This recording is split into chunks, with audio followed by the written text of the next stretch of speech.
all in the name of drug dealing.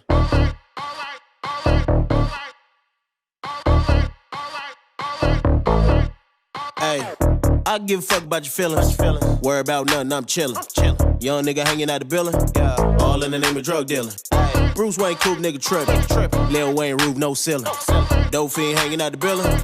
All in the name of drug dealing. I give a fuck about your feelings. Worry about nothing, I'm chillin'. Young nigga hanging out the building. All in the name of drug dealing.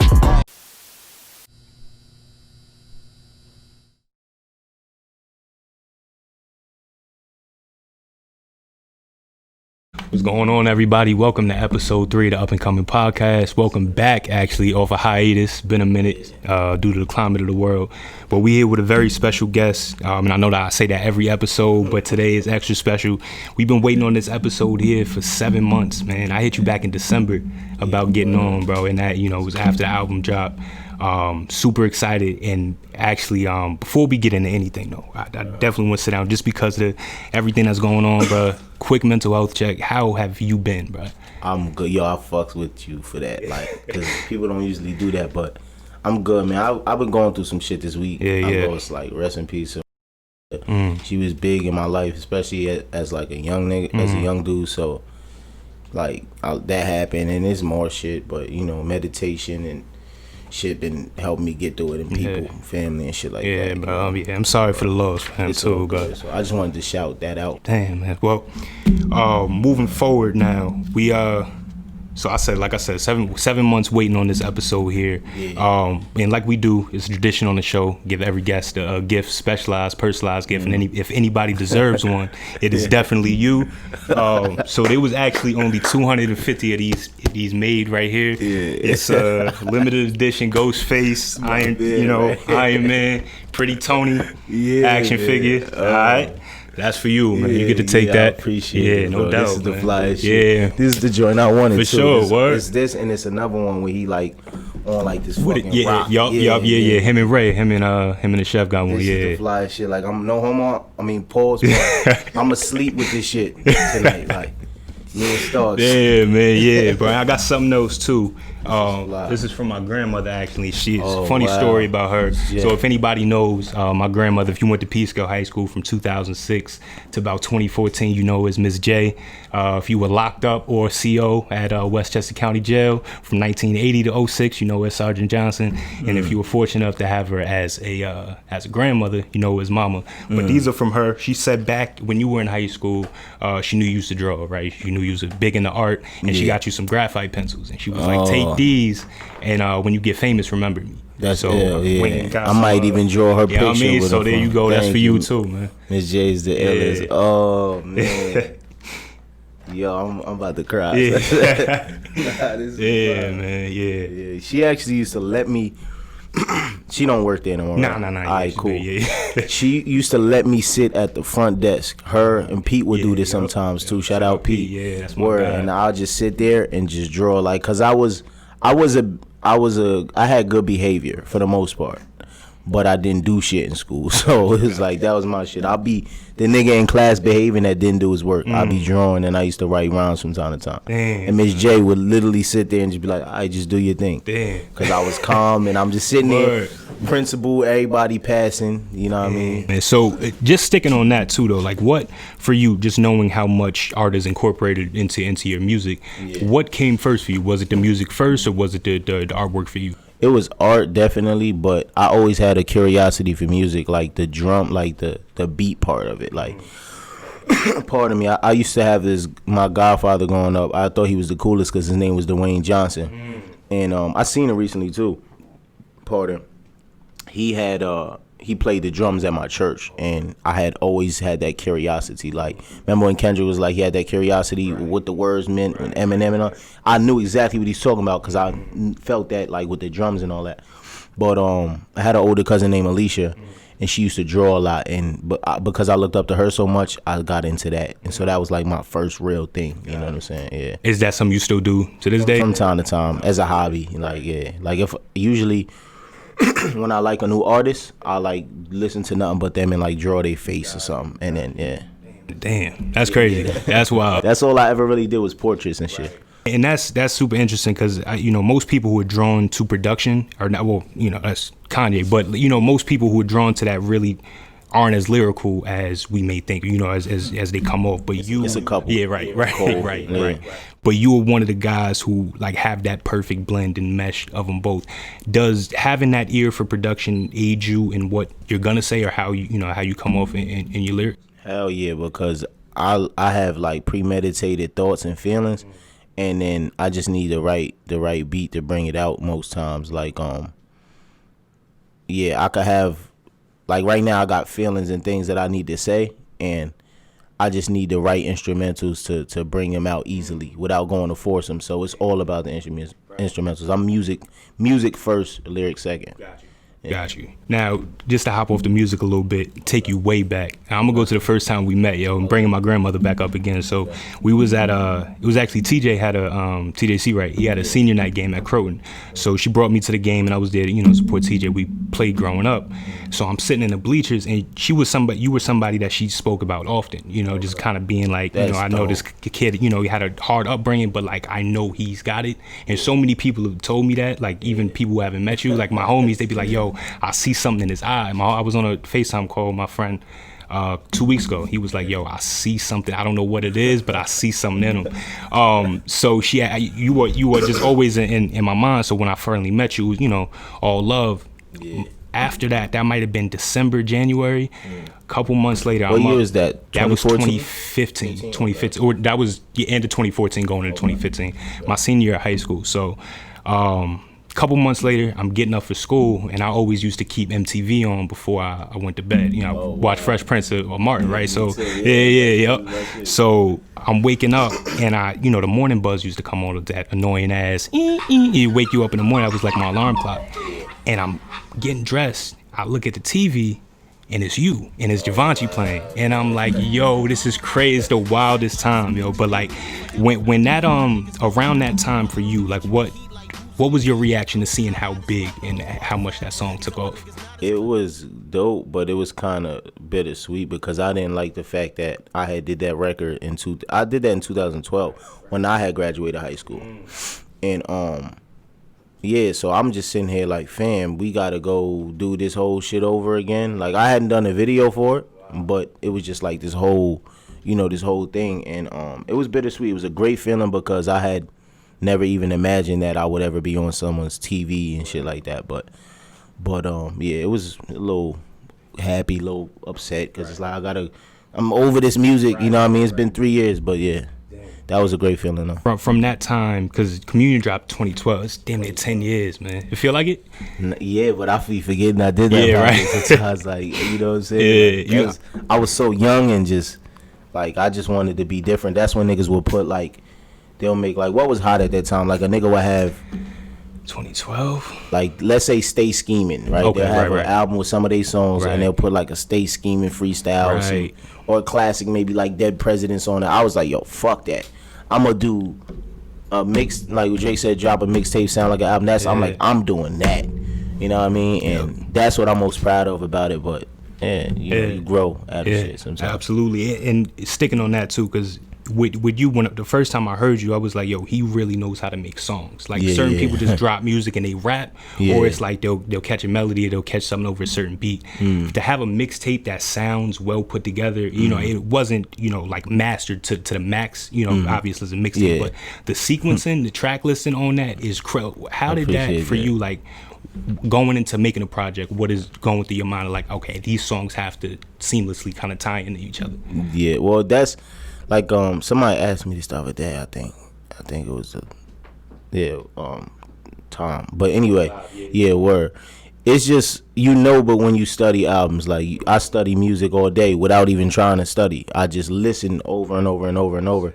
And as a nigga whose favorite artist is Kanye-esque, it's like, how can you not know how to put together an album that flows properly? It's one thing to be able to make good music, but it's like, come on, bro. You listen to Ye growing up, you listen to Hove, you gonna know how to put together a cohesive project with your songs. Like you can make an album and I could probably put it together really well because I just listen to albums like that. So it's just, it's just off of feeling and just listening, And so, in looking at that album too, Scatterbrain Crackbaby, for those who don't know, and congrats on the playlist placement with Pharrell. We'll definitely talk about that later in the interview. But how important was it for you to set the tone with Mama on the album? Because I know you mentioned on the interview with Al Kane, you made that song for her and didn't get a chance to play it for her, if I remember correctly, right? So before she passed.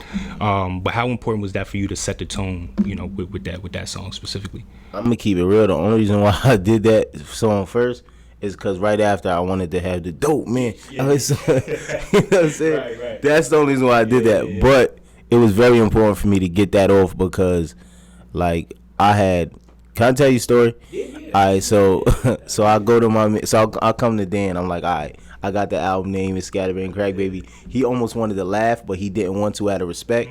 So he's like, he had a smirk on his face. I'm like, nah, but that's it. You know what I'm saying? Shout out Bachi. I was talking to him and he was like, yo, you can add. I was like, I'm about to make a whole album about crack. He said, yo, you can actually do that because crack like shaped your life. I'm like, all right, word. So then I came up with the name, whatever. And nigga was like, I was like, yo, when I'm done with this album, I'm gonna play it for my mom and I'm gonna use this album as my way in to like build on my relationship with my mom. You know what I'm saying? I would talk to her when I got signed in 2014.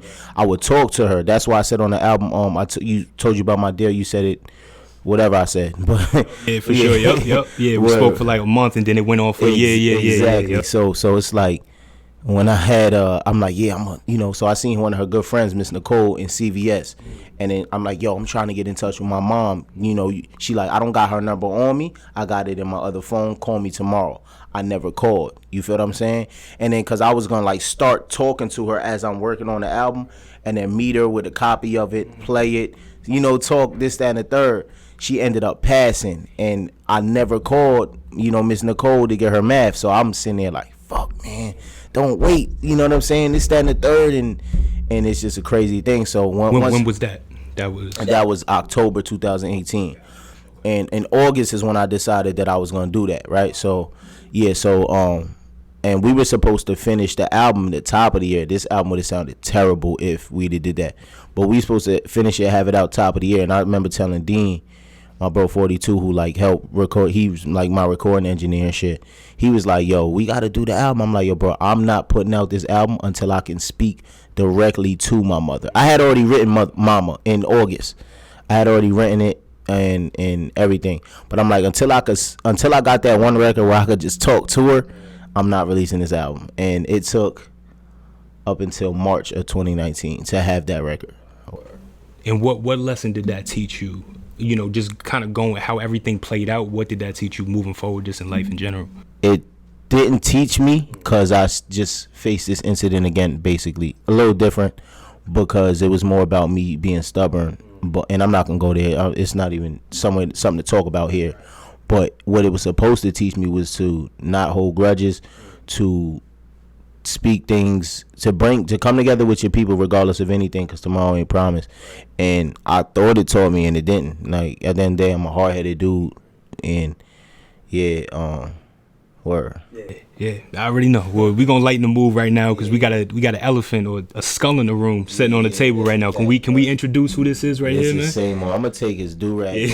You got waves, huh? Nah, he don't got them yet. But he need the WD-40 right now because he a little dirty and all that. We've been taking him around for a year, but he got his ice on. Oh, word. George and Bootsy on him. Okay.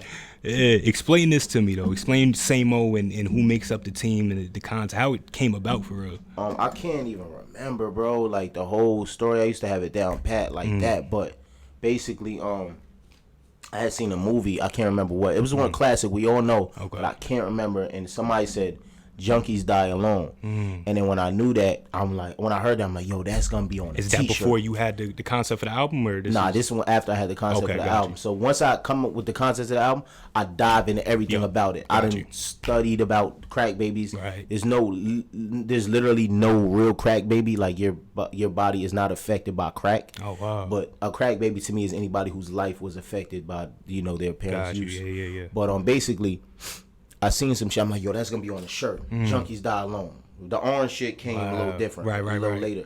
But then I said, yo, I had another one. I said it's gonna be the white shirt called Crack Destroys Teeth, right? Okay. So then I Googled that. I Googled Crack Destroys Teeth, and then this shit pop up. Damn. It's a dental phantom. This shit is from 1959 or 57. Hold that up One of them shits, right? Yeah. Damn. Yeah, word. So that shit older than our parents in this motherfucker, right? Word. So basically, same old is, you know, I'm a huge Basquiat fan and shit. I got the piece on and all that. And in the Basquiat movie, I don't know if you ever seen it. Yeah. With Jeffrey Wright, it's a part where he's walking in. It's right before he about to meet Gina. Okay. He walk into the little restaurant or whatever, and it says like soup $5.10, like the price or whatever, daily special, and he changes it to same old day old teeth. And I'm like, oh, that's fly. So I got a Finsta account, which is now gonna be the company account. Okay. But you know, I made it that, and so when we was naming the band, Dean was like, what we gonna call our band? He said same old day old teeth. So when we got him, it made sense because it's a dental phantom. Right. You know what I mean? Yeah. So everything just came full circle. Damn. And he became like the mascot. And shout out my guy Chad who shot my album cover. Yes. Legendary because, Chad Griffith. Yeah. Yes, sir. Yeah. This nigga bought me this. Wow. Yeah, he bought it. Damn. We was supposed to like put our money together. This shit cost like a rack. He was just Word. like, oh, this is my gift from me to you. Wow. Damn, that's who. Yeah. Shout out Chad, man. That's crazy. And you know, we gonna stay right there too, because he's somebody who shot J. Cole's warm up. Multiple ads. Know him? I've known him. I'm a J. Cole stan, you know what I mean? So I've researched everything about him and kind of who shot. So you know Chad? I don't know him. Oh, I know of him. Yeah, I know. I know of Chad. That's crazy. Just because of how big of a Cole fan, and then obviously you kind of rekindled, you know, me looking him up a little more. But that's ill. I would never. I don't know who the fuck shot the college dropout. I'm a huge Kanye fan. That's crazy. Damn. But how did that relationship come about with him? I used to be signed to a label. Okay. And they had introduced me, and then we just never fell out after that. Wow. You know what I'm saying? Yeah. So in being signed, you were signed with Big City Music. Yeah. And how was that? Because I know that was some ups and downs with that. I'm gonna just be respectful and just say it was a period in my life that I needed in order to learn and get me to where I'm at now, so I can go where I want to be. Got you. You know. Overall, yeah. And what's the biggest difference from being signed, being independent, and kind of having to do everything kind of in-house with your team, as opposed to, you know, being under somebody else's management or somebody else's label where they kind of control everything? Well, I don't want to give too much of an answer because I didn't have the best experience, and I don't want to. Okay, right. I don't want to like discourage anybody else. Right. So, or from your experience, I guess. Yeah, for you personally. Yeah. Exactly. Yep. So I would say it's just a lot more prideful when you. Pardon me, like Dame say, when you put your own dough up. When you got your team and you get it's you figuring it out with your people rather than someone doing everything for you. Right. You feel more independent, you feel better, and you feel more confident. And it's hard, like to just be like, all right, I got to worry about making this money to do this, to do that, to do that.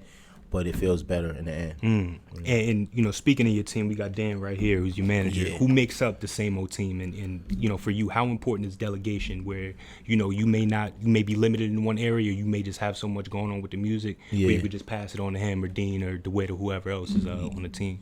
Yeah, for me, I like to do nothing but music until it's time. Once it's time to do our business, we all put our heads together. But it's like, yo, he's like you said, my manager. Right. And he's more of a roadie though. Like he's like the nigga that handles all the like the shit that gotta be done. It's like, yo, man, you shouldn't have to worry about this. And he handles that. He you know, Dan, he does management. He's also a partner in the company. Oh wow. So is Dean. Okay. You know what I'm saying? Dean is also my mixing my recording engineer. Right. He's the dude who organize the album. So I'll come in here. If you leave it up to me, bro, I would never record a song. I'll come into the studio and make 1,000 ideas, bars. I would write a full song and record it on my phone and be like, "This is it." right. And Dean is the one like, "No, dog, we gotta get that down because we gotta." You know what I'm saying? And he communicates with our mix and mastering engineer. Okay. He sets up the sessions and he just lets me know when I gotta be there, and I'm there. Like, it's that easy because it's like I'm a fucking fuck up. Yeah. You know what I'm saying? So. So how did you and Dan's relationship start, and how important is y'all's foundation in doing business together today? It's good, and we met at dude, my boy Tuesday Night. Shout out to him. Yeah. I was at his crib one day. Tuesday was having a cookout, and he came downstairs just selling me a dream. Yeah. And I was like, all right, dude. And then we just became partners, and he's just the one dude that on a business level has never left my side. Like, since 2014. And I ain't do a project since I met him in 2014. We didn't get our first project out since 2019. So it was 5 years of running around trying to figure out what the fuck we was doing. And this nigga made sure I got everywhere, made sure he matched his money, made sure he did all that. You know what I mean? And so that's my man for life. For that, you know what I mean? Word. Yeah, yo. Yeah. And speaking of doing everything independent, how is shopping, maybe this is more of a question for them, maybe you can answer it, like how is shopping an album without that establishment of having a label behind you or being like a unestablished act right now? It's kind of being up and coming. Keep it at that. Well, before I answer that, I just want to also shout out DeWitt because he's our DJ, absolutely. And he's like a personality too. I didn't want to leave him out. Super eccentric. I just be going all over the place with my shit in my head. But what was your question, bro? No.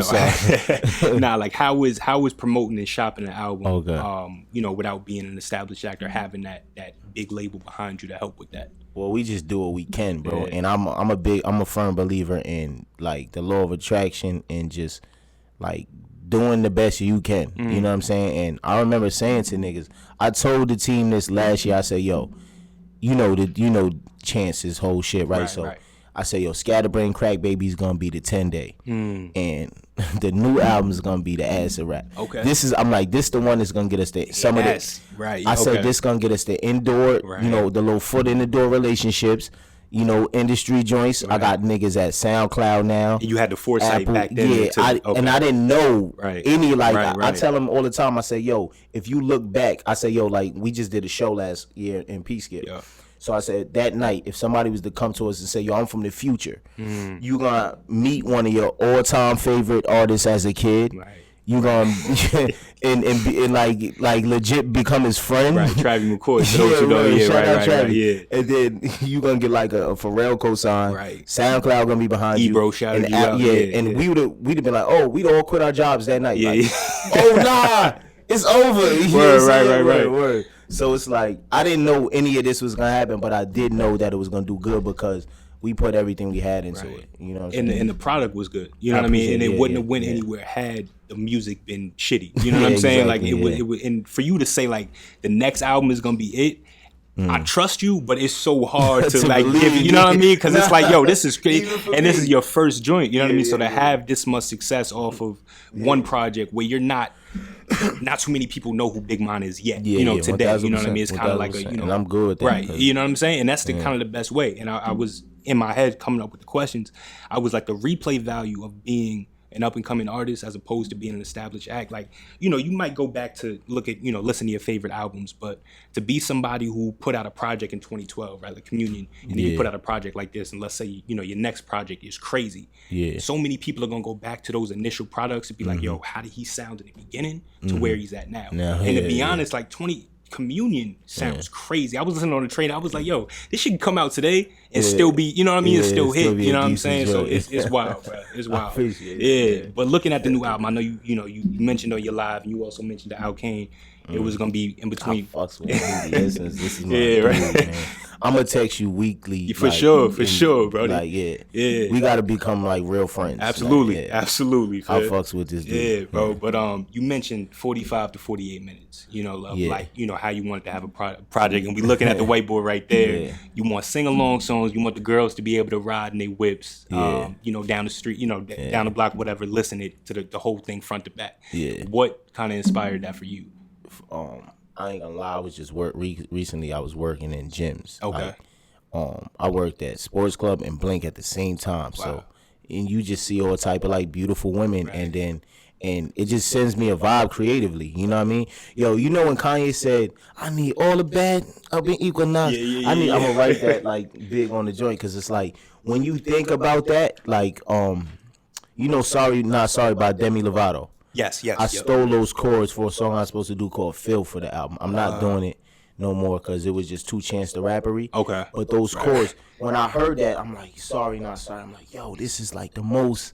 Girl just broke up with a man, but she about to get a body right because she about to show this nigga, and I need to be the nigga that make the music for that. Right. You know what I'm saying? I need, and it's still like I still wanted to be a man's album too, so where a nigga could throw his chain on, and he could throw his little Virgils and whatever they be doing. You know what I mean?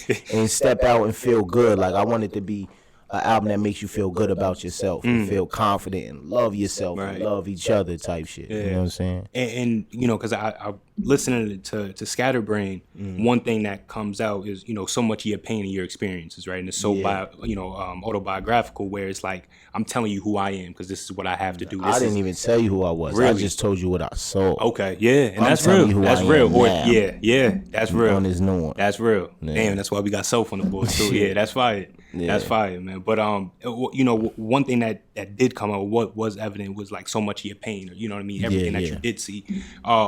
This album, what you're speaking now, is like feel good. Do you feel like you had to make this album from pain in order to make this second album? Like this had to be done in order for you to get to this point? 1000%. But I don't think it's from pain. I think that album had to be done so I could just move on. You know what I mean? Because I listened to a whole bunch of different music, and especially when I was making that album, I was listening to mad shit. Like I would be going. Yeah, we see them walls here too. Yeah. I mean, I didn't buy any of these posters. Dean actually bought them. Okay. Like this, it wouldn't make sense for me to have like a bunch of posters of niggas and there's no Kanye. Right. You know what I mean? Right. Frank is probably my second favorite artist of all time. Wow. Or maybe third if you put him behind like Pink Floyd. Okay. But like, yeah, these is just fly shit, but I'm talking about, like, I was listening to Frank Zappa, and then I'll be listening to, like, fucking Vince Staples, and Tyler, and then Floyd, and then, you know, I just recently started fucking with Miles Davis and shit. So it's like, you just go all over the place, and Scatterbrain Crackbaby, that's why it's called Scatterbrain Crackbaby, because my all over the place, and it's like, that was kind of my safe way of saying, like, I wanted the album title to sound like a movie, but also it's like, yo, if this album sound like it's all over the place, nigga, I told you. Right. Because I didn't know what the fuck I was doing. I was just following my inspiration. Yeah.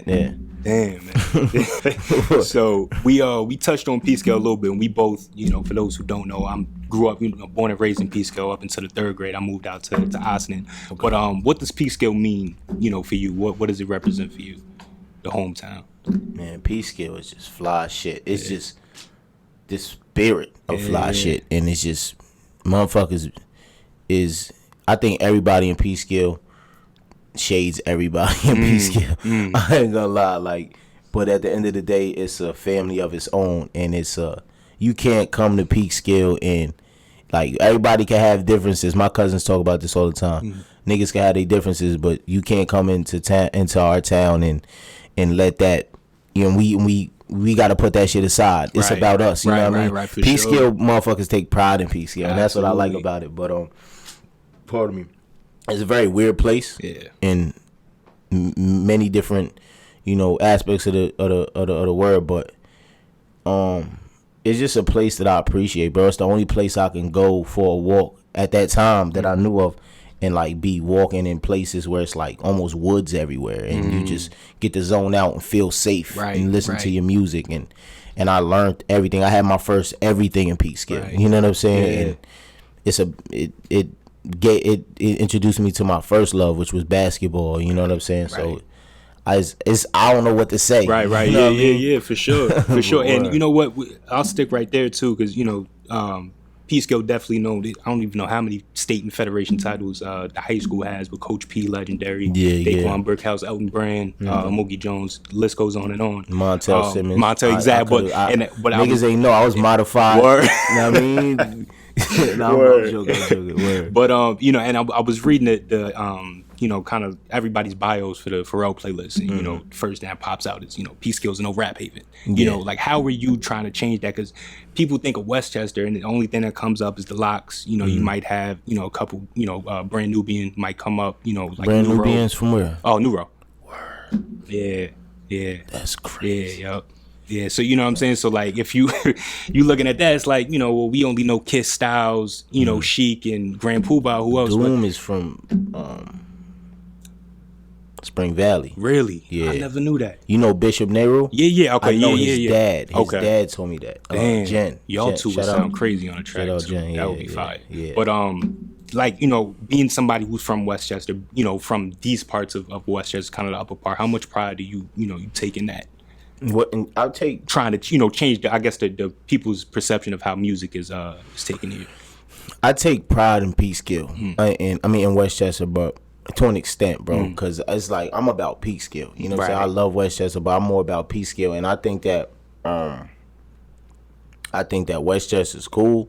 But it's like, I don't really give a fuck. Yeah. And as far as the Rap Haven things, I'm not trying to make Peekskill Rap Haven.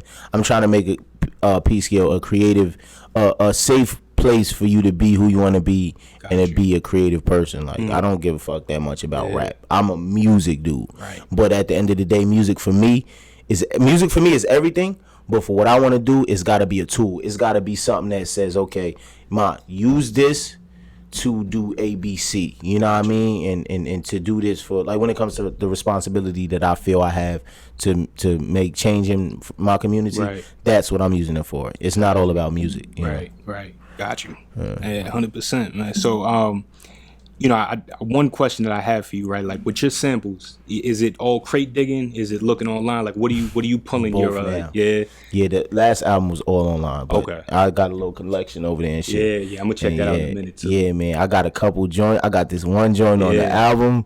I ain't gonna say the name, but the joint is crazy. And I got it from this gospel job. I was doing a lot of gospel. Wow. And bro, I got some joints, bro. Damn, man. How was the process of clearing, you know, whatever you use? Like, how Let's not talk about that. Got you. All right. We ain't even gonna say that, bro. You know, in some of the ones that I picked from here, you had Didn't I, Durando, right? And that was on, was that Christine Roof? I forgot what track that was, but I remember. Didn't I? Yeah. That was My Own Eyes. That was my own. Exactly. Yeah, absolutely. Yeah. And I remember I heard that on Vic Mensa. Me too. That's where I stole it from. Yeah. I was actually putting a dresser together for my sister at my mom's crib, and I'm like, it came on because it was on shuffle, whatever playlist I had, and I was like, yo, where did I hear this? Yeah. And then I listened to the playlist recently. I was like, here we go. Yeah. That's where it came from. But what draws you to soul samples? I mean, obviously Kanye, right? Like, that's kind of Kanye, bro. And Ghost. Yo, he just played me outside a song with Currency and Wiz that sampled that same shit. Really? Yeah, and I heard I think I was in the car with this girl recently, and I heard that, and I was like, yo, that was the same shit the Wiz song, and I'm like, that's the joint I heard, you know, I sampled. But and I've heard it multiple times, like from multiple people, you know what I mean, from multiple artists and shit. Got you. Yeah, that's a like classic song. Yeah, you know? yeah, for sure, for sure. And I actually had to look up the same because I had no idea who did it. Like, I had heard it used so many times. I was like, who was the original track? And then I heard it. But you had Jaquan sing those vocals on there, right? Yeah, over. Okay, you said okay, yeah, which is super dope. I like how you layered that too. And speaking of Peekskill too, before, like, you incorporated so many Peekskill artists that you've used, or people that you used in prior work for you. How important was that for you to do on this initial project? Not very, for the sake of putting artists on it. It's just I need help. Like, I got ideas. I'm a producer at heart, bro. I can rap very well, and I own that, but I'm a producer, so it's like I don't be wanting to talk on the record all the time. Sometimes I want a nigga to just sing in a, you know what I mean, little guitar solo or something. You know, I don't niggas just want to rap all day. It's like, come on, bro. So and we got Ghostface on the table here. Yeah, and that was you mind if I open it? Yeah, for sure. Right, yeah, definitely. Yeah, show the camera too. Yeah. Talk, and I don't want to. Yeah. Open it up, bro, for sure. I'm listening. Bro. And I actually think that talks too. I think he has like a couple sayings that he says. So we actually play this on air. See what he says. But who you know, what does Face represent for you though? You know what I mean? Because he's confidence, man. Got you. Ghosts make me feel like I'm cool, cause like Ghosts make me feel like I'm the illest nigga in the world because he's so different, and he from the hood, and just like nigga walk around in robes, right. You know what I mean? And he just be him, yeah. And he just make me feel like the man. So oh, these niggas got the fitted, and he got the wallabies on him. Yeah, it's crazy. Wallabies look stink. Yeah. you know, for Face, his versatility is something that comes out in everything he does. You know what I'm saying? Whether it's him, you know, on camera, even through the music, you know, whether it's, you know, All That I Got Is You, Nutmeg, Fish, whatever, you know, tracks come to mind. My nigga, Face, Ray's my favorite though. Chef is my favorite. But this shit fly. I know you cited your biggest, I guess, rap music influences is Cam, Ye, Mace, and Face. What are those four guys for you? You know, what have they done, and how do we hear them in your music? Well, that's just right now. Okay, got you. Kanye and Ghost definitely. Yeah. And I could see Mace creeping up into that, but those four gentlemen, bro, like Cam is just like, I like Cam because Cam, he funny. He bring the funny aspect. He got good beat selection. Oh, we straight. My bad, Starks. Yeah, nah, Cam is just that for me. Mace make me feel like I'm cooler than you. Okay. Kanye is like that. Like he said himself, that espresso in the morning that make you feel, oh shit, like an arms move. Like that make you feel hard. Make you feel like you can do anything. Yeah.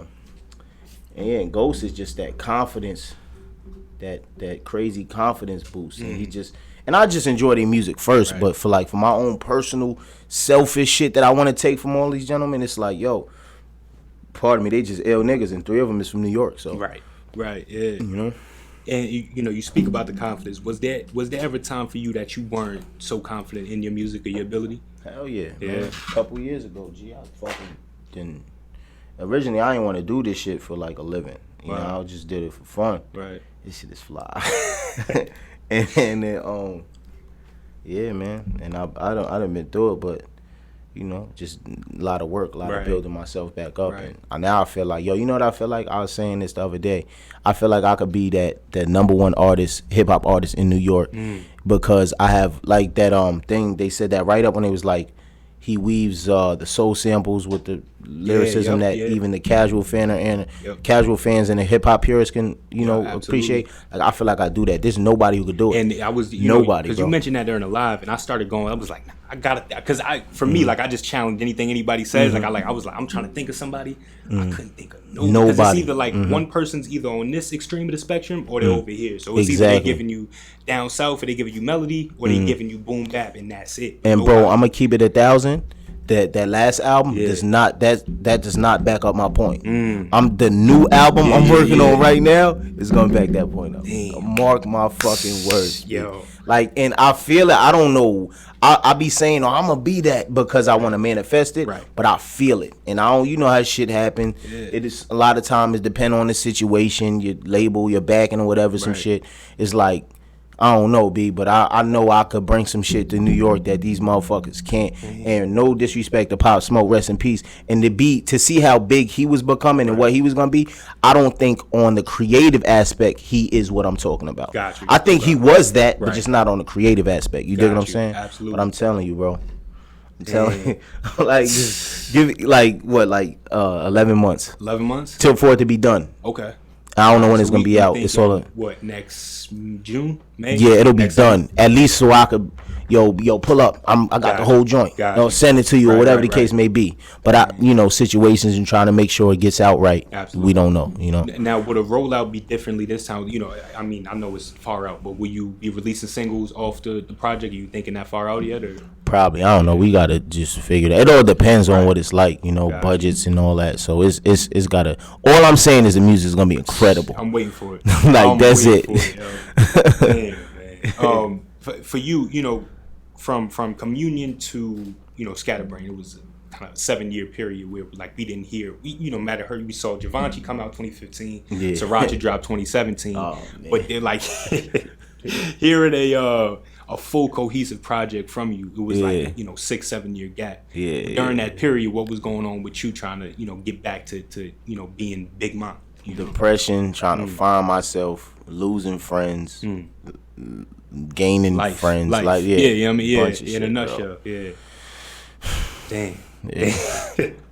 I'm glad we got you here in this full form, but when those things, because depression is one of those things that never fully, goes away. It still kind of consumes you at certain points. Like when I get, it may be different for you. I don't know, but like, I don't know, if those low points do ever arise for you, what kind of gets you out of that, or get moving when you're not as motivated or as consistent as you'd like to be?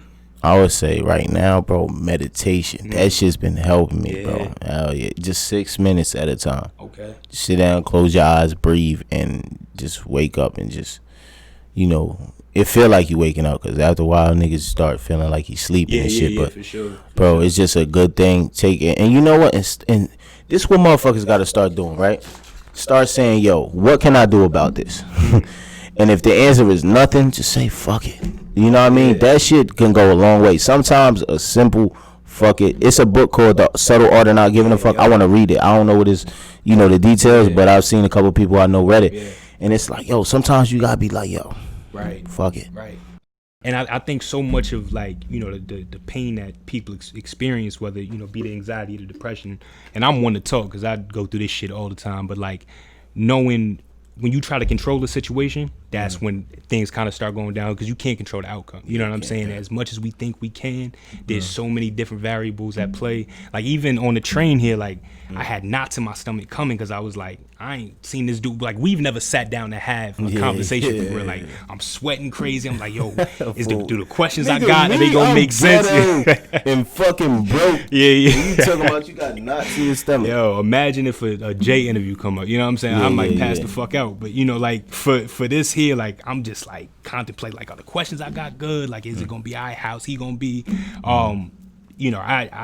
But sitting down with you, it kind of eradicated everything. And I felt this like every interview that I've had, whether it be on this platform or, whether I'm doing things, for other projects, is always that initial feeling of like, damn, is this gonna be all right? And then the outcome, you're like, yo, what did I stress for? Yeah, what was the, like, do you have those moments where you just like, yo, I gave way too much energy to that situation? Yeah, but not with like this. At this point, bro, niggas get nervous before they perform. Right.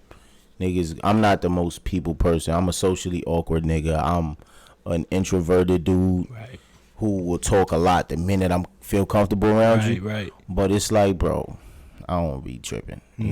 I just be. Nah, I do be getting like that sometimes with certain shit. He be knowing, but it's like for the most part, when it come to this, I just be like, yo, fuck it. Yeah. My whole thing is do the same thing every time, right? So when you do an interview with me, same shit. If you got hoes sitting in front of you, you got this, you got Wheezy, no matter who it is, you just do the same thing. Even if you gonna be nervous regardless, because you got lights and cameras and all that, and it is what it is. But it just do the same thing every time, and then before you know it, this shit is regular. You know? I used to not like interviews because I used to not like talking and on shit. You know what I'm saying? Yeah, I wouldn't have known that. I definitely would have known that, yo. So you talk about tapping into the female listeners. Like, what are you expecting to give us? Or give, I ain't gonna say us, but give the female listeners in this. Is it a lot of pretty Tony talk? Is it a lot of that? Nah, it's just a lot of like celebrating. Okay. It's not even all of it is not talking to women. It's just music that I know that they would appreciate. Gotcha. It's like you in LA and you in Hollywood and you trying to get to Malibu and you got a little ride. Gotcha. And Insecure starts coming to mind for me. I start thinking of Issa Rae. Word. I was just watching that the other night. Yeah. You get the 45 minutes, and I want it to be an album where you don't got to keep it on, but I want it to be on some, if your phone is on 15 and you don't want to touch that motherfucker, girl, and you riding in your car, you could just play it from sweet, you know what I mean, start to finish. And word, I don't think it's an album that a bunch of dudes is gonna want to be like, yo,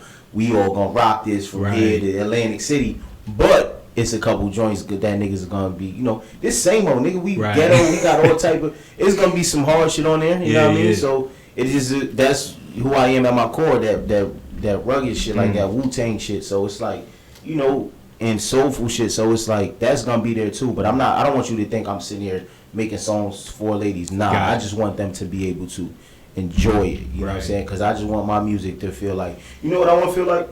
I want to feel like Kanye when he put out Graduation. Okay. I want to feel like him then. I don't know what he felt like. Well, good life. You know what I'm saying? Right. That's all. Yo. You know what I mean? Yeah. That's on my mind. Yeah, man. So going back a little bit, you mentioned Travie McCoy, meeting him and sitting down with him. kind of just chopping it up and getting to really know him. What is the advice that he kind of bestowed upon you, through meeting him, kind of working through this music industry? It wasn't so much advice. I think it was a lot of stories. Gotcha. I haven't even gotten in the studio with him yet. Okay. So because of that, it's like I couldn't really soak up too much game. Right. But this nigga got me drinking mad Tito's and orange juice. That's what we drank when I met him, and ever since then I was just drinking it like niggas started gaining weight a little bit. I had to quickly, do my thing, but that's probably the best thing he ever given me. It was Tito's and OJ. So you mentioned him as one of your favorite artists. Like what as a kid, right, growing up, and he has had some of the craziest records for us. Whether it's Girlfriend was like one of my favorites. Cupid Choco. Cupid, yeah, exactly, yeah. But what does it mean to have him now as like somebody you could go to, to kind of lend an ear to it, come listen to this here, come check this out. Having somebody who's kind of worked and had major success to kind of like, I got somebody already there that I can lean on. It feels good, bro, and I haven't even cashed any of that in yet. Yeah. I send him songs from time to time, but I don't I be trying not to I still look at that nigga as like Travie. Right, yeah. And I'm still young Mont and shit, so I be sometimes kind of nervous, like I don't even want to bother this nigga right now. But he cool. He always responds, and that shit is the craziest thing about this. I was telling this to Dan is that I made younger me proud. You know what I mean? Like younger me, where you told younger me, you gonna meet that man one day on some music shit, whatever. I'd have lost my shit. You know what I mean? Because he just meant that much to me. Like. As cruel as School Children, that album I used to listen to every day in 9th grade, bro. And then I'm asking him questions about the album, and he's telling me, and it's just mind-boggling because I'm like, this to some people, this is like if you got the chance to ask Nas about Illmatic. Right, to me, that's who he is from when I was a kid. Now, as I got older, I kind of fell off, but the feeling of that music ain't never go nowhere. Right. You know what I mean? The Gym Class Hero shit. Yeah. And he's just like, man, he's an ill dude, man. Humble, genuine, fun. How he is in the videos. Right. That's how exactly how he is. Damn, man. He dancing and doing the whole shit. Nigga's crazy, man. He was making wild fucking quesadillas the night I made him. Yo. Nigga's a bug dude. Damn, man. So how did that relationship come about for you? A dude named Matt, he goes by the name of Matty Eats. Shout out to him. He had heard the day the Ebro shit had popped off. He had seen me on his Discover Weekly page. He lives in Peekskill. Oh, wow. And then he heard about me. He was like, this kid is incredible, blah, blah, blah. I want to work with you. I want to introduce you to Travie. And whatever. So he set it up, and it was just that. Damn. You know what I mean? Shout out to him. Damn. I owe that dude forever for that. That's hard. That's hard. The Ebro shoutout you just mentioned, right? So we talking the reception of this album is fantastic. Like everybody in this room right now. I played for Steph. You hear it yet? Yeah. You thoughts? Yeah. So and everybody so many of my friends ended up following not only your music but you. You know what I mean? It's just like I told them so much about you. Olu, Yusuf, all that. Everybody, it, bro. And it's all organic, man. With y'all. Yusuf called me one day. He FaceTime me out the blue, and I was going through shit in the studio. I don't think Joey's good for that. What's his name? Joey. We call him Joey, but Yusuf is you call him Joey. I'll never call him man nothing. He don't introduce me. Joey. Yeah, Joey's cool. Joey's straight. But this nigga, he just called me. I'm like, what the fuck?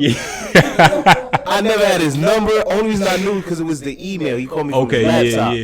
And he was just like, yo, mental health check. He said, what you said? You good? And I'm like, nah, actually, nigga, I was out in the studio, and I was just about to jump out the window. Right. I had to go get a coffee. And it was amazing. That's my dude. Man, I think he might have called me the same day. He did the same thing with me. He was like, I'm just calling everybody, check up on him. You know what I mean? Probably that day. But it's so real. It's so organic, man, because it's like, when you recognize somebody so early on where they still feel kind of attainable, you know what I'm saying? Like somebody I could still reach out to and DM you about coming on to the show where you're not just kind of at some astronomical level where I'm going through Dan to sit down and get an interview. But for me, bro, I'm going to always hold it down. Like I'm never going to be too big to respond to anybody. And if I ever don't make a move for something that somebody wants to do, if it's a young dude, it's because it's like, yo, I can't. I don't like to say can't work. But like, I don't want to sit here and compromise my brand for something. Of course, you know, it's like Kanye ain't gonna be like, yo, Q, I'm gonna do your interview easily. Right, you can't just do that. right. But you know, it depends on levels and shit. But I'm gonna always hear a nigga out. I'm gonna always do what I can and do my best, because it's like, yo, it ain't about none of that other bullshit. It's about, yo, we all young black niggas doing what we do. It's like, niggas need to stop with all that. It's just, yo, show love, you know what I mean? I'm getting a lot out of this because you got your own listeners. So it's like, who would I be to, you know what I mean? This is what it is. It's like, and I'ma always think that way. So it's like, just because we at the, you know, at the beginning, not even the bottom, at the beginning, right now, don't mean we can't, you know, spread love and reach out to the higher dudes and all that. You know what I'm saying? This is what it's about. Absolutely. Now, like, the critical reception has been crazy. What was your reaction to seeing, you know, Ebro shout out, you know, drug dealing, or you know, on his platform on Apple Music? Like, what was the initial, like, yo, is it like, you know, this is Ebro? Or was it something you knew before, you know, it actually happened? Well, I knew before y'all did, because I had people that had hit me, and but it was like, yo, it felt good, bro, because at the end of the day, that's Ebro. You know what I mean? And mad people know who Ebro is. So it's like, when I tell my family and they know, it's like, oh shit, that's crazy. But the best thing about it was that he shouted out Peekskill. And I don't know who is doing it, who at SoundCloud, Apple, whoever, but everybody keeps saying Peekskill and making that known. And I'm like, yo, they didn't do this for J. Cole in Fayetteville. J. Cole had to shout that shit every chance he had. They didn't do this. I mean, Kendrick was coming from Compton, but that's Compton. You know what I'm saying? They didn't do this for none of them Atlanta niggas. Or no. Let me speak on niggas who's coming from small towns like J Electronica come from where, Mississippi or some shit, like Louisiana. They don't say this about niggas towns. I don't know who's doing it. I didn't write that bio, G, for the Apple. I mean, for the what you call it. Like, yeah, like, of course we put it in our shit, coming from Peekskill, whatever. But niggas is really doing that, and that shit felt amazing, because it's like, yo, he's like, yo, Peekskill. I'm like, yo, what do you know about Peekskill that's making you want to shout that? And that, I fuck my song, G. Like, this is why this town made me who I am. You know what I mean? No matter how I may feel about it at times, bro. Man, that shit is amazing. You shouting Peekskill, that's amazing. But one thing I will say is, I felt like he was a little hesitant to give me a lot of props on that. And I understand that's how it go. And he's somebody who's a hard cookie to crack. Like, with that, he's like, he got to hear. But, I mean, I'm going to give you the praise, but he don't know yet. So. Exactly. Yeah. So I feel like, I'm like, he in the back of my mind when I'm in here doing my thing, because it's like, nah, I need that nigga to be like, yo, I stamped this nigga, because it's like, it's certain people in New York that's gonna really help, you know, project that narrative. And that's what I want. I want to be that nigga in New York that's like, yo, this is all like how niggas is on Roddy Ricch right now, you know what I mean? I want to be Roddy Ricch of the New York. Like, I mean, no disrespect to nobody that came, anybody that they thought was gonna be that golden child. Like, that's what I'm after, like, in New York. And I know from there I can just take it to like next levels, like, cause my shit don't sound like New York shit. My shit sound like it could come from anywhere. Exactly, yeah. So that's what I'm. A lot of artists, and I was going through this in my head a couple months ago. Like, a lot of artists eclipse that success, where it's like, I no longer see Jay as a New York rapper. Jay is just Jay, or Ye is not Chicago. He's just Kanye. For you, I don't ever recall hearing your music and being like, yo, he sound like New York. Because you could literally be from the Midwest. You could be from I think that's more my pocket too. Yeah, for sure. I definitely hear that. Yeah, Slum Village a little bit. So I definitely Detroit and Chicago. But the Pharrell playlist just dropped on Friday. And you hit me the day before and told me, and I was like, a couple days before, and I was like, yo, I got an exclusive interview fresh off of this. I was like, it's my first one. And that's actually what made me more nervous, because it's like, damn, that shit just added more pressure to kind of do this the right way. Oh, man, that shit ain't about nothing, bro. Same shit. I'm still ghetto. Yo, but talk to me about that, you know, getting that information. It was like 25,000 songs are submitted, and the final 10 is one of yours. But shout out to Albert, my nigga at I got a call. Yo, Mont, this is the deal. This is da-da-da-da. That shit coming with a little bag, too.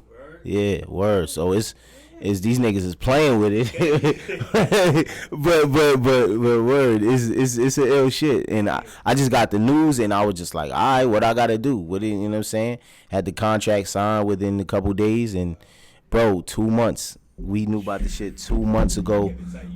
Couldn't say nothing, bro. If I would have spoke to you on the phone, I'd have definitely told you. I told a lot of people, but I couldn't post about it or nothing. And just to know, I don't know how true this is, right? But my man D Ross, he had hit me. He's the nigga who had made this possible because he used to work for I think he works at Apple still. I don't know, but he got the relationships at SoundCloud, and that's he plugged them with me, and that's when they found that opportunity, they plugged me. But he was like, yo, when we hung up the phones, me, him, and Al on the phone, he told me, he was like, yo, Al had texted me and said P is fucking with you. I don't know, I don't even want to believe it, G, because I don't want to, you know what I mean, get my hopes up or nothing. And I'm just like, all right, well, fuck it. I'm going to just keep going hard and just hoping I keep getting on the nigga radar if that's the case, because that's what he said, you know what I mean? And part of me is like, I like that album, but I don't even think that shit good enough for P Stamp. I'm going to keep it real. Like, I'm banking on this new shit. I ain't even going to hold you. Damn, yo. Word, but that's what he said. I wish I could. This shit was out already or something, yo, where I could just listen. It's a lot of work I got to put into it, but, bro, I'm taking my time. If I need to put an extra 6 months on it, it's like, this is going to be the one that changes my life, mark my words. You know what I'm saying? So I'm not rushing it. I just don't want to take forever, you know. Niggas about to be 27 next a couple months, November and shit. Yeah. But I'm still trying, you know, establish a couple things real quick before I turn 30. You know what I mean? So there's this line I actually took out from Dear Mama that you had on Communion, actually. Mm-hmm. You said, but it's up-and-coming artists. We the hardest. Some of them ain't hungry as they was when they first started. They just in it for the money. I'm hungry. My tummy's starving. Yeah, that's my G right here. That's something for you that's still. Hell fucking yeah, man. Still the same passion, still the same hunger, passion, all that. And I'm not the most hungry rapper. I'm hungry to make great albums. That's my shit. You know what I'm saying? And even like the material shit is fly too. But I really, really want to leave. Like, I want to leave that discography behind that goes, yo, this shit was, you got to put it up with one of the greats. You got to put it up. You can't just put anybody catalog up against Ye shit. Right. And that's what I want to do. Like, I want to have one of those really good catalogs. To where if I even do a rock album, it's like, yo, it's not about just rap. You know, I would probably never do a rock album, but yeah. And we heard some rock influences on the album with, you know, Who Got Shot, which is crazy and so timely right now. You know what I mean? You know, with everything that's going on.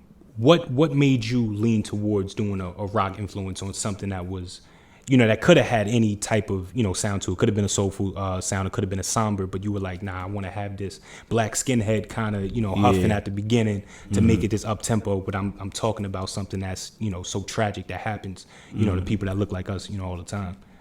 It was when X passed. Yeah, as you see, like, Dean's was a big fan of him because Dean, he come from a heavy rock background. So when he see an artist that's like listening to Korn and all that, and he like, yo, I fuck with him. But when X passed, I remember being at the gym, and it just threw me off. I was like, nah, I'm not even about to work out. My asthma was fucking with me too. Yeah, I never forget that day. And at the time, I was listening to a lot of NERD. So originally, the beat to that sounded more like I think the song was gonna be called like NRA or some dumb shit, and it sounded like some knockoff ass NERD beat. And then we had made another joint. You remember God Level by Kanye? The Adidas shit is like God Level, yes. Like the little ad. It sounded something like that, the second one. And then we found the third one. I don't even know, but it was definitely, it had to have that rock rage to it because it's just what I felt. But that shit went on 3-4 different instrumentals. Damn. And is that the process normally with how you put out? Because I know you did that, you know, for a bunch of tracks on the album. It's like, you know, let me hear this on one beat, and then you know, I'm gonna throw it over other till it's finally finalized. Yeah, I don't think of it like that. I just think it's the one until I keep listening. I'm like, nah, this ain't it. How do you know? You just know when you know. Feeling? Yeah. Being that you produce and rap, because you sell your beats too as well. Like when Yes, when I need money. Okay, got you. Are you selfish with your best ones that you could? Yeah, hell yeah. You won't even hear that motherfucker. You know what's crazy is none of my beats are finished until I finish songs. Everything in that laptop right now is a skeleton until I decide this is for my album, or I might finish it for my mans that I fuck with, or somebody sell it to or something. But yeah, that's what it is. Okay. But so the track listing, something that you keep mentioning is like making classic albums or like a crazy discography. How does your intentionality play into going into an album where it's like it has to be sequential to start from top to bottom to sound like how I want it to? You know what I mean? To sound like it has to be in this order where, because with Scatterbrain, from top to bottom it tells an entire story. It tells like what I mean, like you man, because beginning to end, what you have sandwiched in between is Mama, and then it ends with Christine Ruth, your mother. You know what I'm saying? So like what there is everything is Scatterbrain up and down, but then there's some type of leveling out with the top and bottom track. How this shit sound. I ain't listened to it in a minute. Or once the COVID happened, we couldn't perform. It's like, But it's just natural, bro. It's just like I said, just listening, playing it over and over, and just trying to make a. You gotta make your album like a movie, B. You can, you know what I'm saying? Like Go say all the time, he like, I'm so happy I got this shit. He like these two niggas is gonna be like in the desk when I'm doing my thing. Word, but it's like he say all the time, his shit is like a Scorsese film. Like he wanted to be like that with his words. I wanted to be like that sonically. You know what I'm saying? Yeah. Or a Montel Simmons film. Right. Yeah. Matter of fact, the concept I had for this album that I'm about to do, originally it was a rom-com because I like rom-coms. And I was going. What's your favorite off the top of your head? Probably What Happens in Vegas or Date Night. Date Night is more of a slapstick comedy kind of shit, but it's not. Date Night is, bro, Date Night my shit though. I love Tina Fey, she fine. Yeah, word. But originally it was gonna be a rom-com and it was gonna be called I ain't gonna say the name, but it's gonna be the title, a romantic comedy by Montel Simmons, and it was gonna be like that. The visuals for that probably be crazy. Yeah, word. But it was I was gonna do that, but I was like, nah, that might be a better time when I got a bigger budget and I'm more fly and shit. You know what? And that's another question I had. So like, how is it juggling with knowing like, all right, I have my sights set on doing something that's crazy. I want to do this video that looks this way, but I may not have the resources to do it now. Is it all about just kind of putting it onto the back burner until you kind of get to that level where you have enough to do it? Because being like an independent or like up and coming artist is just certain things that you really can't do right now. Where the way you see it in your head. How is that with you, like being limited in that way, or if that is a reality for you? Nah, yeah, what you said make a good point, because I should probably look at it like that. But what I look at it is I just work with what I have. So it's never like, I need to get, it's certain shit I want to do, but whatever I got, whatever resources I got, I bring them together. Yeah, for sure. In speaking of that, like being patient and having your timing down, because you kind of, like we said, waited that 6-year gap to kind of I ain't wait really but we ain't hear nothing in that time. How important is timing and patience for you? Because you don't feel any rush to like get anything out on anybody else's clock, right? Yeah, nah, it's do it right or do it twice, G. Got you. Yeah. If this album is really good as it could have been, like, it's a good album. I love it. Right. But if it was as good as the next album, I would have probably put the album out, and it would have probably. I mean, my whole thing is this, right? If Ebro heard it and he got I'm pretty sure people heard it from other. It's probably A&Rs or whatever the case may be, and basically, it's never the first one. Sometimes it's not the second, sometimes it's not the third. You got to keep working. So it's like, patience got to be everything. Because if not, you're going to drive yourself fucking crazy. And the number one thing to do, like Nipsey said, just like Hov said, is to not quit. To know that you're going to do this shit forever, regardless of whatever, and you're not going to stop no matter what comes in the way. That shit helps you too, because it allows you to have the patience. You know what I'm saying? It's like your coping mechanism for patience. You know what I mean? Right. Damn, man. So, I definitely won't rap because I had you here for an hour. Yeah, it's all good. Been crazy. I'll sit here for another 2. Oh, one more question, because my man's Alpha will kill me if I don't ask this. Okay. Shout out to him. Right. ASAP Ferg, what does he mean to you? Because you mentioned, without Ferg, I'd probably be dead. So what does ASAP Ferg, what does he represent to you? Fucking Ferg just represents a nigga that I feel like is so similar to me. You know what I'm saying? And he got an album called Always Strive and Prosper. Right, yep. I was damn to tell you, when I remember, like, I was probably the lowest point of my 20s so far. Yeah, right. Yeah. And that album just spoke to me, bro. He made me feel like I wasn't alone. He made me feel like, I felt like he was looking at me and saying, yo, bro, I've been there. Like, yo, this what you gotta do. You know what I'm saying? Right. And I just want to meet that man, and I want to make music with him, of course. Him and YG, them two niggas I want to just make mad music with, but I just want to tell him more than anything, bro. You probably saved my life, and that's what that is. Yeah. Damn, my favorite rapper, like leaving all the legends out, like he's my favorite rapper. Damn, that's ill. That's super ill, man. Word. Well, I definitely want to hear, in the meantime, because you said, another about a year or so until we hear, the full finished project. But in the meantime, what you been doing? I know you working out crazy, meditating. Yeah. What's your day to day like? From now, or kind of keeping your creative process going. Just meditate, work out, create, like listen, try to like find samples all the time, don't stop making music, and just be around good energy, and just stay focused, bro. That's my number one thing, staying focused and following my inspiration. You know what I'm saying? That's just what it is. Like eating healthier, you know what I mean? I can't wait for the gyms to open back up so I could get a work. I work out in here. Wow. Like, and it's hot as hell in here right now. Hell, so I bro. can only I was wondering, like, how the hell he's sweating so much, and I don't know why. Dog. Yeah, I sweat a lot regardless. So, yeah. In pause, we talking about sweating and all that. but word, like, yeah, man. It's just grinding, man. Yeah. Just my whole thing with life is you just want everything. Everybody want to, let's say you want this car, but you also want to drop 20 pounds. You want to get your six pack. You want to do this, that, and the third. You got to do them all. Work on more every day. Make sure you spend at least half. Oh, I read a lot too. Gotcha. Make sure you spend this amount of time doing this. And my whole thing is this: at the end of the night, when you drink your water, just like RZA says something like this, and you eat your food and you shower when you lay in your bed, you want to feel like, yo, I earned that. Right. Every day. Right. That's how part of me. That's how you know you put in some work, and that's just my thing. Every day, when you lay down, you go, that's, you know what I mean? I do that, I know I had a productive day. Right. You know what I mean? Yeah. And one thing I forgot too, COVID, was impacted us all in so many different ways. Not being able to move the way we want to, even go outside, for a period of time. How did that affect you, being creative, just your day to day in general?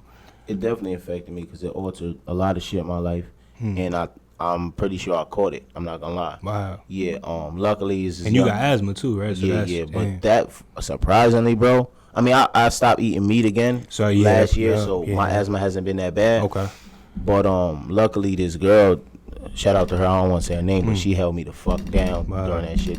It's like a 4 or 5 days I'm sitting in the crib, a new symptom every day. Wow. So the taste and the smell and everything? All that was gone, bro. And my whole thing is this: every time, so I'm doing mostly natural remedies. Like I had some B12. My roommate went and held it down. He got me some B12, vitamin C gummies and all that bullshit. Not really good for you, right. Gummies and all that. But soups, teas, all that. Each day you knock off a symptom, a new one comes. Wow. That's the most scary shit in the world. And then knowing I got asthma, like when the asthma one gonna kick in, am I gonna be good? That was the scariest shit, bro. Scariest shit. Damn, man. And I didn't go to no hospital. I just know I had it because I looked up the shit on WebMD, looked at the symptoms and shit. Word. Should make you think you got cancer sometimes. So you self-diagnose and shit. Yeah, right. But bro, I was fucking grateful. Wow. But as far as creativity, just kind of being locked down, did that help you or hinder you? It hinders because if I'm ever doing nothing but music, it's not gonna make the best music. Gotcha. I gotta live, I work best on limited time too. Right. Right. Yeah, I'm the same exact way, though. Yeah, procrastinate like hell. Yeah, to the last minute, you know, but put that fire under you. Yes, sir. Yeah, man. Yes, sir. And then, you know, the concept and theme albums for you has kind of been something that's, you know, kind of been big throughout your career. Is that something that we're gonna see on the next project too? Like being the rom-com thing? Yeah, probably not the rom-com thing. Okay, but something along those lines. Yeah, word. Something, because it's a concept album is ill, but I don't want it to be.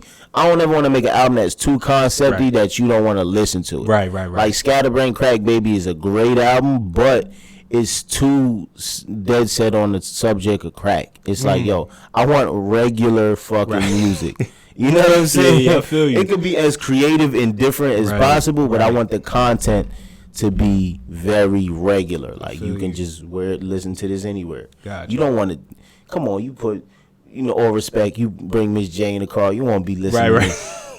I could only play a certain songs too. Yeah, I knew. Yeah, come on, man. For sure. I got mad nieces and shit. Right. And my niece, she used to rub my ear and listen to Bound too, right? And I'll be laying down and she'd be listening and she'd be like, I forget, she was like 4. I forget what she used to say. She used to hand me my phone, grab my ear, and then, like, as new as it was, like, play that song, you know what I'm saying? And I think of that, like, I want my niece, they, of course, older and shit, they bad as hell, but it's like, yo, you want some shit your nieces could listen to, or if you got kids, you don't want to be, niggas don't want to be mad all the time, moshing. No, I don't like that mosh pit shit. It's not for me. You know what I'm saying? So it's, you know. Yup. All right, so to wrap up the interview, I wanted, because I heard something you mentioned on the Al Kane interview again, and shouts to him. Big shout out to the homie. You know, you said you wanted to change your rhetoric from, like, you know, I want to I'm going to. So to end everything off, we both gonna sit down and kind of say where we gonna be a year from now. So when the project drops, I'm gonna interview you again. What is gonna be accomplished by that time for you? The best album that 2021 is gonna see, and even if it comes out in 2020, and 2021 is the year that motherfuckers gonna be, no, even that 2022 is gonna see. If it comes out in 2021, cool, but the following year is when shit is gone, and because it's gonna really kick. Because my whole thing is this: the amount of work we gonna put into promoting that motherfucker, it's gonna be crazy. You know what I'm saying? Niggas, I'm gonna be you know, nice and lean, you know what I mean? Skin all good, you know what I mean? Waves on 100,000, you know what I mean? And I can't on the spot, I can't really like be, you know, thinking and shit, but yeah, I'm gonna just have a banging ass album, G. Got you. Like, I'm talking about Chronic. Yeah. Like the Chronic. Can't wait, like, yo. Damn, yeah. It's gonna be a generational, like, piece that's niggas gonna hold dearly, like Good Kid, Mad City or something. That's real. All right, so I'm gonna go with this podcast.